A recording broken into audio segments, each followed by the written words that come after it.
While many states have reopened during this COVID-19 pandemic, we continue to witness the long-term effects it's had on countless families. In addition to millions of lives being lost, many families are struggling financially, losing their jobs and their homes. This is something Kendra Tillman knows all too well. She and her husband spent years building the life of their dreams, but during the 2008 recession, they lost what felt like everything. And I was so full of shame. Just, how did we get here? Like, we have worked so hard to build so much. How did we get here? I don't understand it.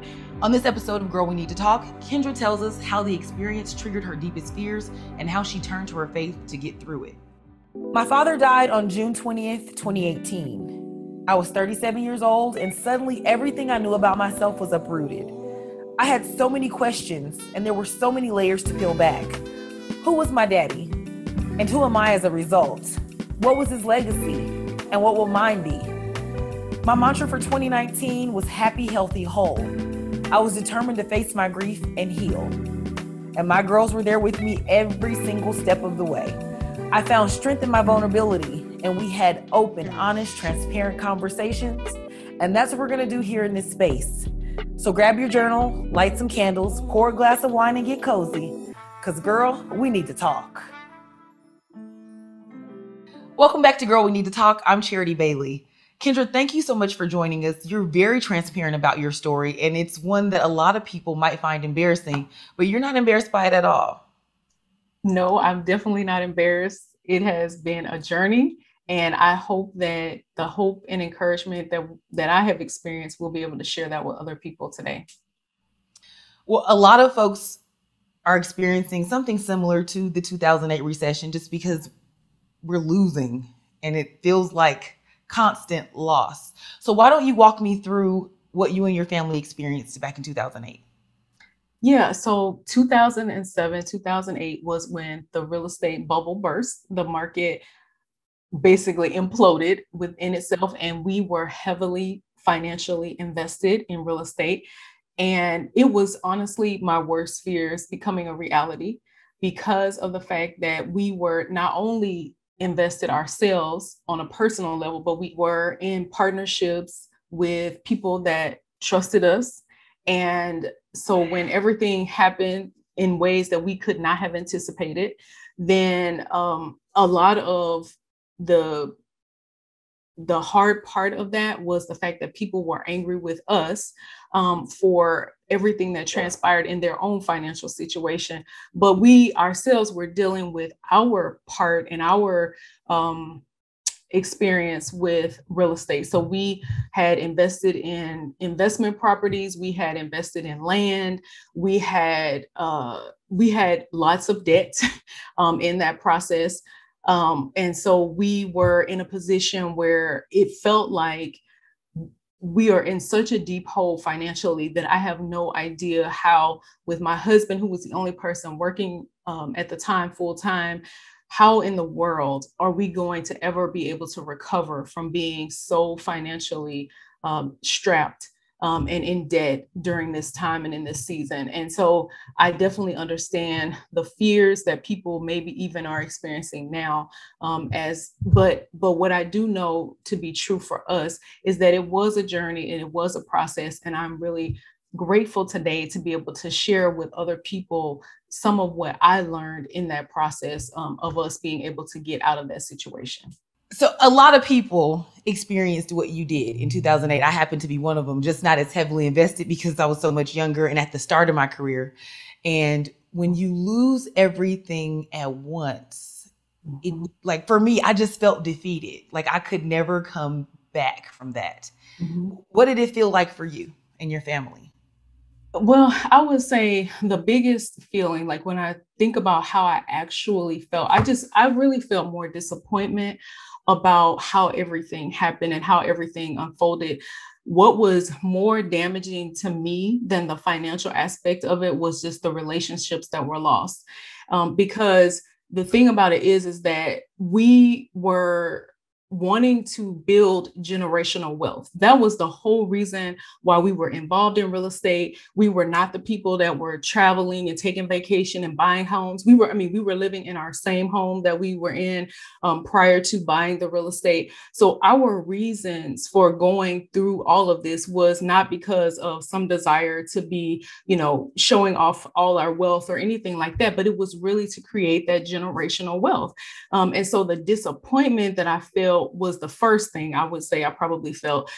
There was a lot of shame that I felt, a lot of embarrassment that I felt, because I felt like we had done our due diligence. So like there is this feeling of, I did my homework, I did the research, I tried to partner up with people that were people of integrity and everything like that. And then there were some things that started to unfold, not just with the people around us, but the people that we had also trusted, and them not being people of integrity. So it was like so many emotions, so many, but the primary thing that always stands out to me is the disappointment that I felt, and the shame and the embarrassment that I felt that we were in the position that we were in. What does something like that do to your self-esteem? That's such a good question. For me, what it did was I was already not a big risk taker. So by nature, I'm a rule follower. I am someone who, if you tell me that if I do A, B, C, and D, I'm going to get E, then I expect when I do A, B, C, and D, I'm going to get E. And so when you gotta run me my E. Yeah, exactly. And so when that didn't happen, I would say I lost a lot of confidence. The self-doubt definitely creeped in. Like, who do you guys think you are? Why would you even attempt something like this? You should have waited till later in life to go about this. Because at the time in 2007, 2008, we had young kids. Our kids were, I think they were about under 6 years old. And so that was difficult. That was very difficult to think at that point in that season of our life that we had made such a big mistake, or at least that's the way it felt. It felt like such a big mistake to make at such a pivotal time in our life. And so, so the self-doubt was definitely a huge part of how I felt and what that did to my self-esteem during that time. And you speak really openly about losing friendships and some of your relationships changing. But what did it do to your marriage, and how did it impact your relationship and the trust that you and your husband had for each other? Yeah, it definitely took a hit, for sure. It took a hit. My husband and I, we have a great relationship. We have a great friendship, and we always have, since we were kids in college. And we have built up a lot of trust with each other. And, there's one of the things they talk about in marriage is a love bank, right? And so if you make plenty of deposits, then you are going to at some point make some withdrawals. And so that was definitely a season of withdrawals. And it wasn't that it was my husband's fault, but it was when you are in a situation of desperation, you are looking for someone to blame. So I looked to him to blame him for everything, because I was like, you were the one who wanted us to take this risk. You were the one who wanted us to do all these things. I never wanted our friends to be involved in this. And so a lot of my anger, of course, was directed at him, because I couldn't direct that anger at anybody else, right? So he was the one who took the brunt of that. And I have to say, I was actually talking to someone else about this recently. I really didn't realize how much it took me a really long time to forgive him for everything that happened. Again, not because it was his fault, but because I needed someone to blame in that situation. And he was the person that received the blame from me during that time. But that's also your partner that you have to go back in and start from scratch with. Yep. So you're like, you get on my nerves, I don't trust you no more, but what we gonna do? What's the plan? Yes, ma'am. And it maybe I didn't say it that way, but that was definitely my thinking, right? So it was, and here's the funny thing. It's like, I have always said to women, I've been married my entire adult life. And so I've always said to women, it's like we have to know that it's not if our husband is going to make a mistake, it's when is he going to make a mistake. Mm-hmm. And so when he made what to me felt like one of the most devastating mistakes, a mistake that set us back financially for years, I really did all my advice to other people just went out the window. I was like, I no longer trusted that we were going to be okay. I no longer trusted that the decisions we were making financially were taking us in the direction of moving forward instead of taking us backward. And so it took time to rebuild that trust. And again, I just want to keep saying this. It's not about whether or not he could be trusted, because he was a person of integrity in this process. So he wasn't like, it wasn't him stealing money from other people or him, cheating people that were financially invested with us. He wasn't doing anything out of integrity, but that didn't change the situation, and that didn't change the outcome for us and what we experienced in that process. And it sounds like it was more so your assets around you and not your actual family home and that type of thing that you were losing. Yes. Okay. So yeah, that's why for me, that's why I say, a lot of people did have an experience that was multiplied beyond ours because it was their actual home, right? That's what they had put on the line. We never put our home on the line. So we were still able to stay in our home. We just had a lot of debt to dig our way out of. How did the experience change the way you view your finances and you deal with your finances now? Okay, I'm so glad you asked me that.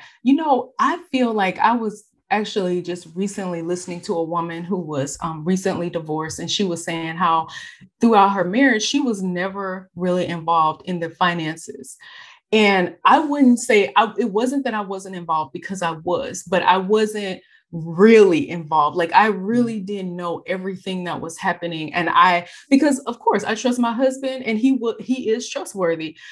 But what I learned during that season is that there was a lot of my own fear, and it would have been easy for me to avoid being a part of knowing what was happening financially because it was just too scary to even know what was going on.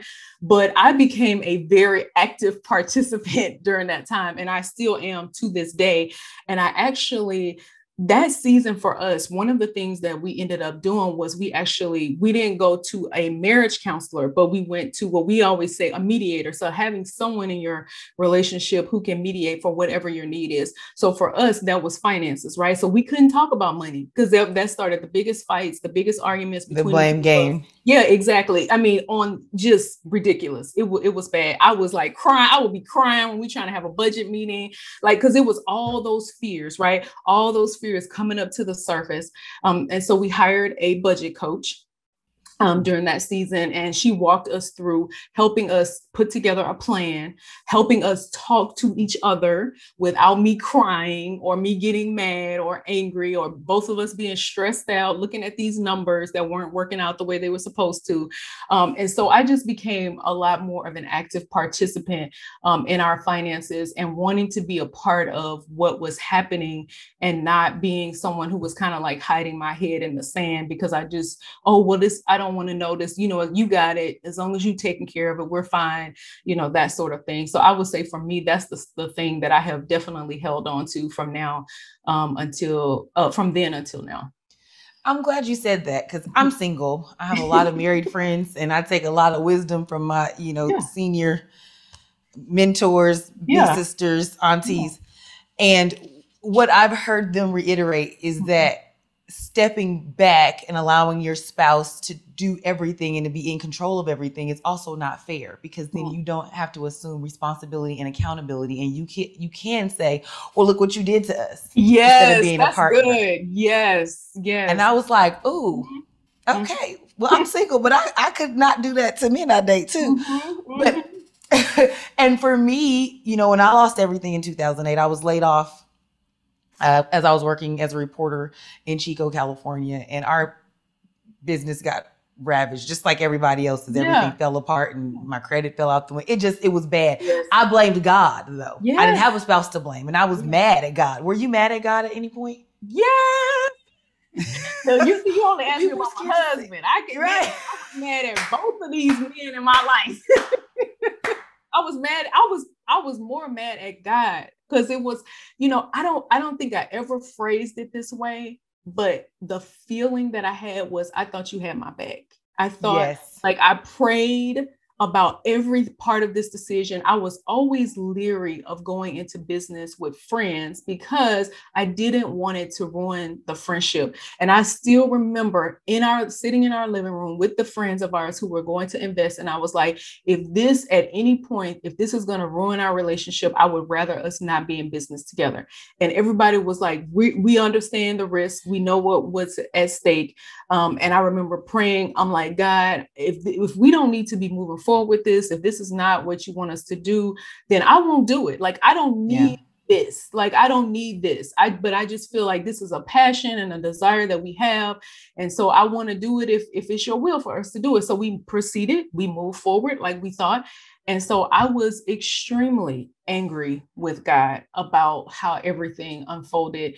And that was a big part of the journey that I had to go on, because I had to really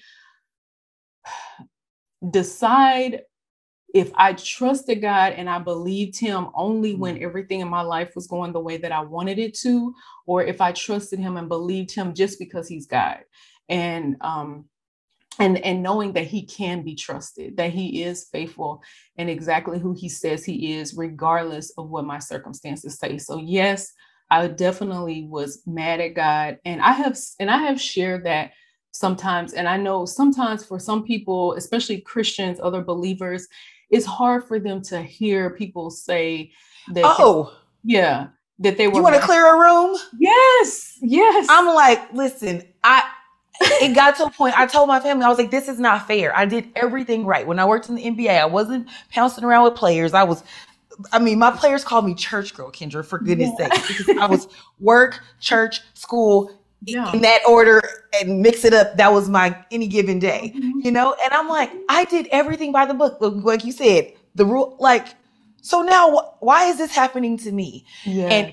And you're correct even family, they're like, well, don't say that. And I'm like, well, listen, now, this is me being honest. And you telling me to come to God honestly and openly in my prayer life, but I can't be honest with y'all. Like, I'm mad at you and I'm mad at God. Like, like, it doesn't mean that I don't love God, just like it doesn't mean that I don't love you, but I'm in this space.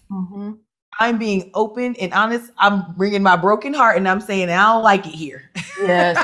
And I'm mad about it. Yes. And, and I think about, it's like, I think that sometimes we reduce God to our own version of who we think he is. And so that's why it's hard for people to hear. God can take me being mad at him. He's not going to fall apart. His life is, he's not going to, everything in the universe is not going to stand still because I'm mad at God. He is a good father to us. And just like with my children, as an adult in the situation, in the relationship, I can take it when my kids are angry with me, when they're mad at me.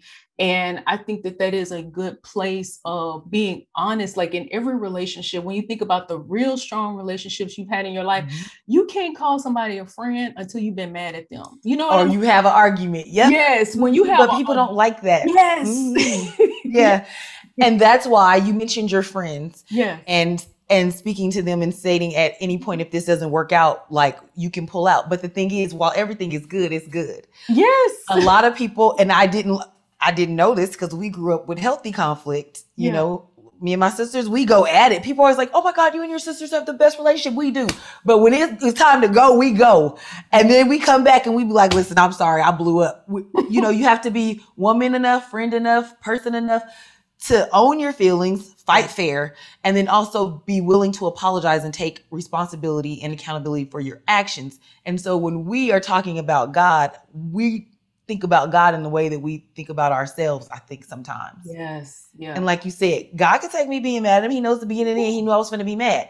You knew I was going to be mad. You did anyway. Then I lit you up and I'm the bad guy. Yes. one of the things that I had to do in terms of the healing from that season of life is I did have to move beyond being mad at God. And I had to look at what is my theology about who God is, and constantly thinking like there are certain things in our minds that we think is God's character, but it's not. And so I had one of the scriptures, and I know this is it has, for us in our culture, it has become a cliche, Jeremiah 29:11, that I know I know the plans. Yep, that I have towards you, says the Lord, plans to prosper you and not to harm you. There were days where I would literally just repeat that over and over and over to myself. So I am a generally very optimistic person. I am someone who can find the good in just about everything. And so every morning I remember I will go to bed at night and I would pray, and I would wake up and I would think that, okay, today is the day. This mess is going to be over. It's going to be done. Our debt is going to be wiped clean. You looking for that late in the midnight hour. Yes. Okay, it's time to turn this around. What's happening? Absolutely. I was waiting on that late in the midnight hour, turning it around, right? And that's what okie dokie. And then so the thing about that is that I kept waiting for that moment. And instead of God delivering us out of it, he took us through it. And that's a whole different beast too. And so because he took us through it, I had to hold on to who is he? Like the character of God. Yes, his character. And that's what I had to hold on. And that's why I had to keep thinking Jeremiah 29:11 over and over and over again. I would just meditate on that God has plans to prosper me and not to harm me, to give me a future and a hope. Like that's what I just kept meditating on during that time. Was there any point where you felt like, okay, we have now hit rock bottom, so things have got to turn around? Or what was your rock bottom then? You know what? I don't think I've ever thought of it in that way, but this is what I will say. I don't think I've ever thought of it as a rock bottom. I think my rock bottom was more like my own emotions and my own, that feeling of shame is one of the hardest things to move beyond. It really does a trick on your mind. And I still remember, like I tell this story to people, I will never forget walking up to our church. I'm trying not to get emotional. That's okay. Child, I got my tissue right here. Been crying all morning. I still remember walking up to our church, and I don't think outwardly I had my head down, but inwardly I was like, my head was down, my shoulders were down.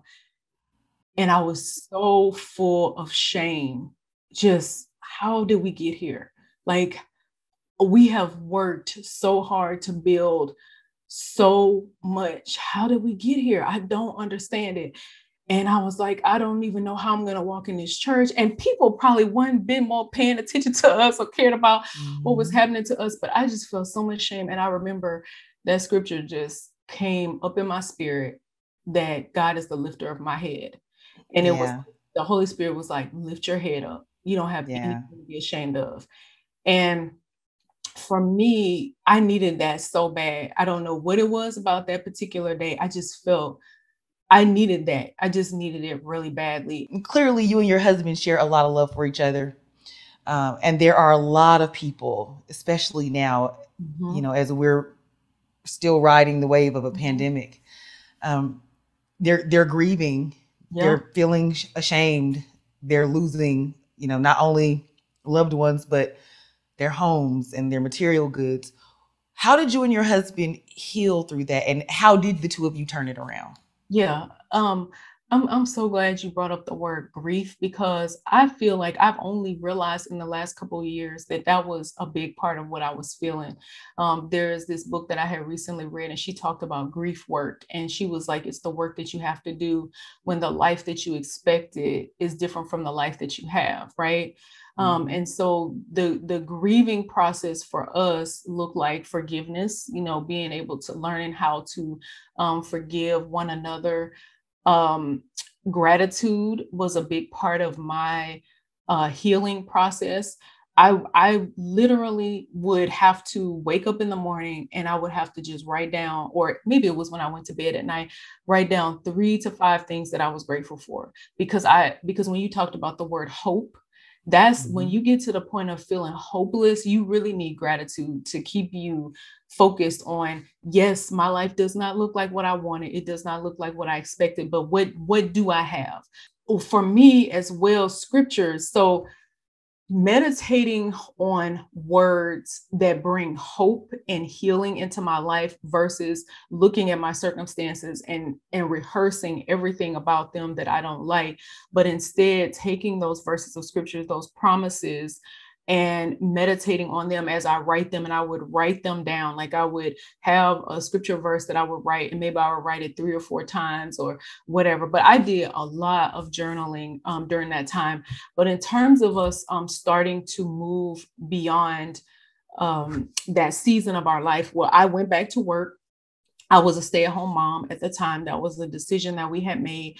But when everything happened, I knew that I needed to go back to work full time so that I could help us pay the debt off faster. So what we would do is my whole paycheck, we would use that to pay off debt. So when I would, we would, and then if we, over the year or whatever, if we were going to take a vacation or something, but we never stopped living in the process of paying off debt.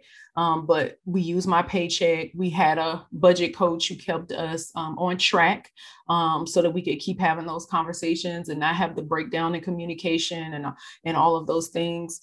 And we never stopped serving in our church. We continued to, that's actually not true. We did take a break from serving for a while, just for our own health, our own mental health, of just needing the rest.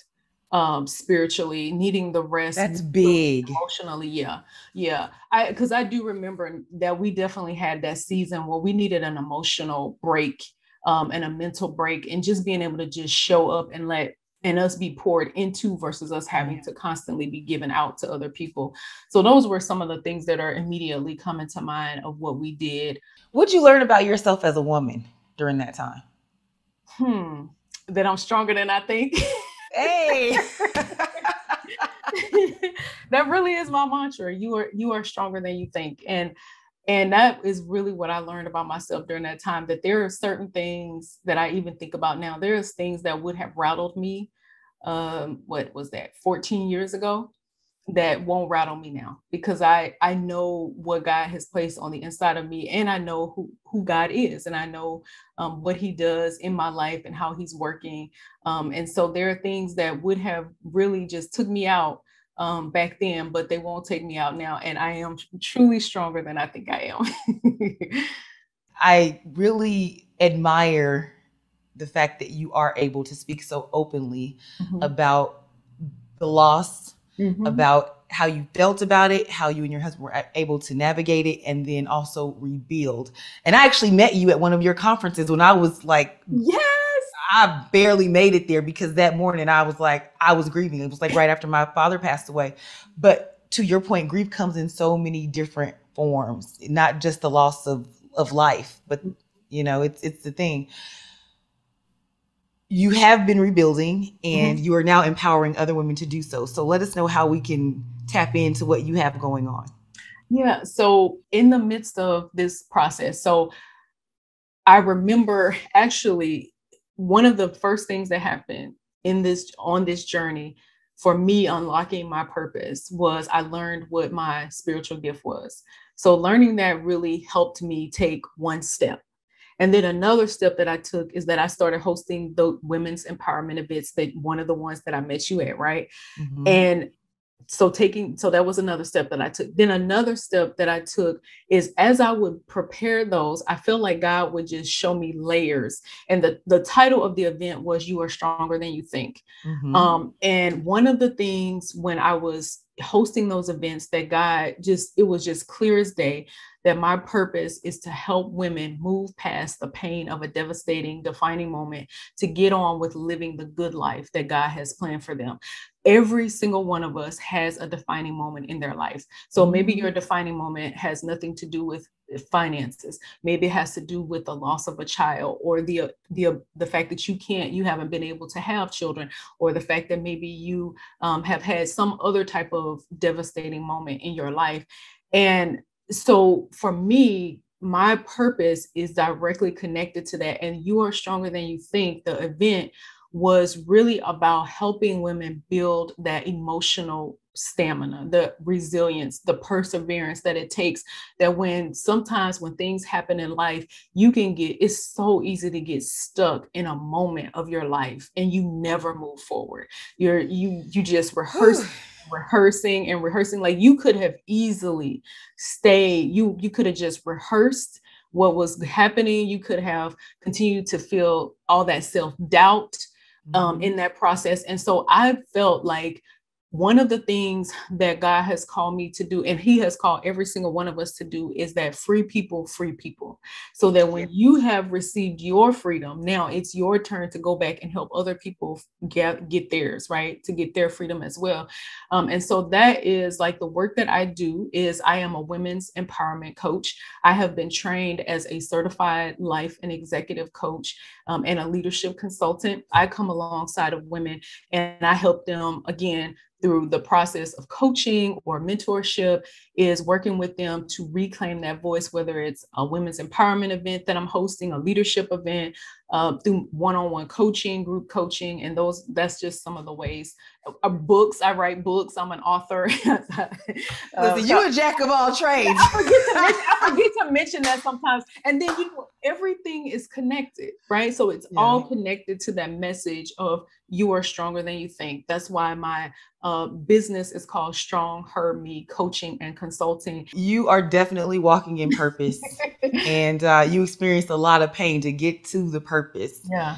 And I'm just happy that you're also, like you said, going back, teaching people how to move through the instance or that instant. And, because it's not over. It really is not over. My dad used to always say, hey, as long as you got time on the clock, you can win. And that stuck with me because of the situation that I was in. And so now I'm like, okay, this is just a moment in time. It might last a little longer than I wanted to, but it does not define me. And so I'm glad that you are, a walking, living, breathing testimony and sharing it with all of us.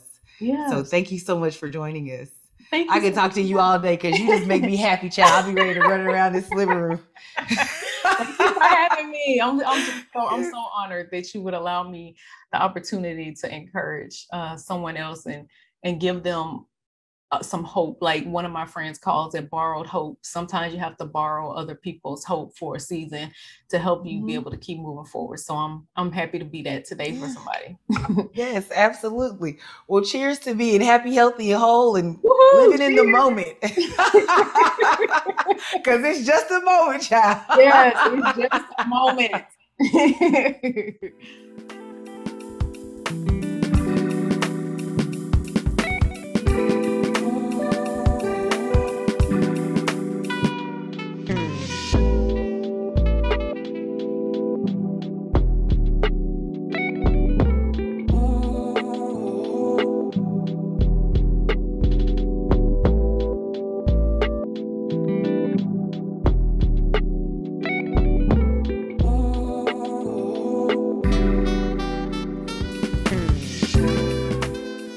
On the next Girl We Need to Talk, we've had to shift out of being our authentic self. And we've heard everybody from Fannie Lou Hamer and everybody else say, I am sick and tired of being sick and tired. And I would suggest that fatigue, the enormity of that fatigue speaks to our mental and emotional health. That you can't be that tired all the time and be emotionally okay. It's just, the two cannot coexist. Thank you for watching Girl We Need to Talk. You can find me across all social media platforms at Miss Charity Bailey. Make sure you like and subscribe.